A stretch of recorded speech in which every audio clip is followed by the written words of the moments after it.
Kalau bicara tentara-tentara, pastilah yang terbayang di benak kita adalah seseorang yang mengenakan baju loreng dan menenteng senjata.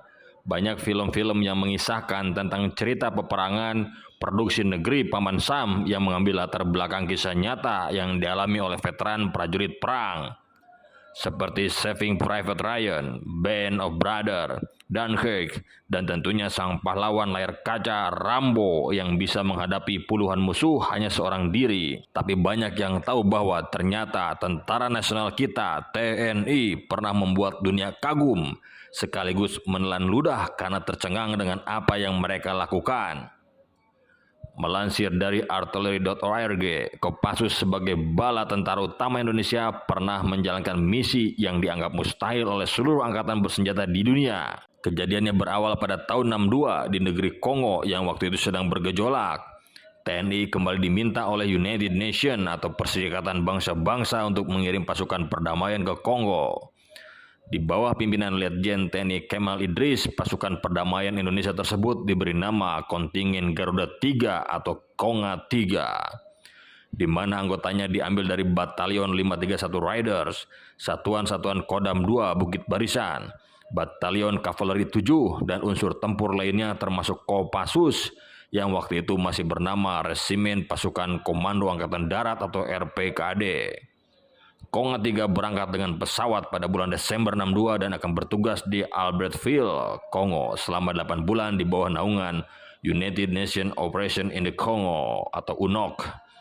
Daerah yang menjadi medan operasi pasukan Garuda terkenal sangat berbahaya karena di situ terdapat kelompok-kelompok milisi atau pemberontak pimpinan Moises Sombe yang berusaha merebut daerah tersebut karena kaya akan sumber daya mineral. Hubungan interaksi antara pasukan Konga 3 dengan pasukan perdamaian negara lain terjalin sangat erat. Mereka terdiri dari pasukan perdamaian Filipina, India, dan bahkan dari Malaysia. Pada saat itu tahun 62, Indonesia sedang gencar-gencarnya menyerukan konfrontasi ganyang Malaysia dikobarkan. Tapi di bawah bendera PBB, sikap tersebut hilang karena profesionalitas personel Konga 3. Karena di situ terdapat kelompok-kelompok milisi atau pemberontakan, kontingen pasukan perdamaian India merupakan yang terbesar dan terbanyak jumlahnya di UNOC dan terorganisir dengan baik. Sedangkan pasukan Garuda hanya berkekuatan kecil, tetapi mampu melakukan taktik perang gerilya dengan baik. Bukannya soal perang melulu, Konga 3 juga mengajarkan masyarakat setempat untuk mengolah berbagai macam tumbuhan yang berada di sekitar mereka untuk dijadikan makanan, seperti cara mengolah daun singkong sehingga enak dimakan. Suatu hari terjadi serangan mendadak di markas Konga 3 yang dilakukan oleh para pemberontak yang diperkirakan berkekuatan 2.000 orang. Markas Konga 3 dikepung oleh para pemberontak tersebut. Tembak-menembak terjadi dari jam 12 malam hingga dini hari. Tidak ada pasukan Garuda yang meninggal pada kejadian itu, tapi hanya beberapa luka ringan dan segera ditangani oleh tim medis. Sedangkan para pemberontak setelah melakukan serangan langsung mundur ke wilayah gurun pasir yang gersang. Tak mau berdiam diri saja, seluruh pasukan perdamaian di Kongo dari semua negara peserta langsung melakukan rapat koordinasi untuk melakukan pengejaran terhadap gerombolan pemberontak. Hasilnya, dibentuk tim berkekuatan 30 orang yang berasal dari RPKD untuk melakukan pengejaran hingga ke markas pemberontak sekalipun.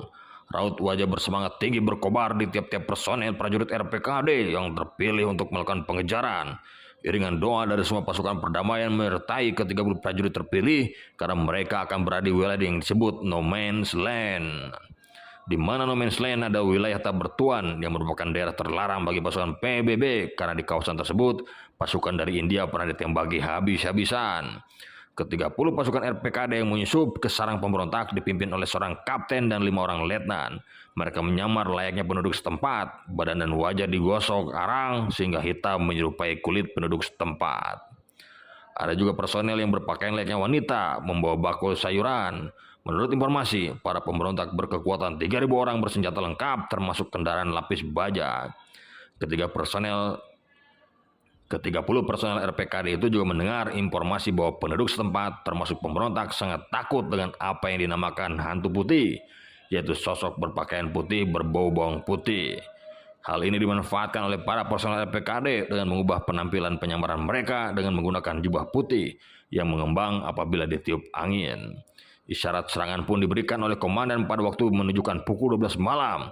Dengan sangat cepat, para personel RPKAD bergerak menggunakan kapal yang dicat hitam-hitam, menyerang melintasi danau Tanganyika yang tidak berada jauh dari no man's land. Alhasil, saat serangan itu terjadi, 3.000 pemberontak kabur, bahkan menyebut 30 prajurit RPKAD itu dengan sebutan hantu putih.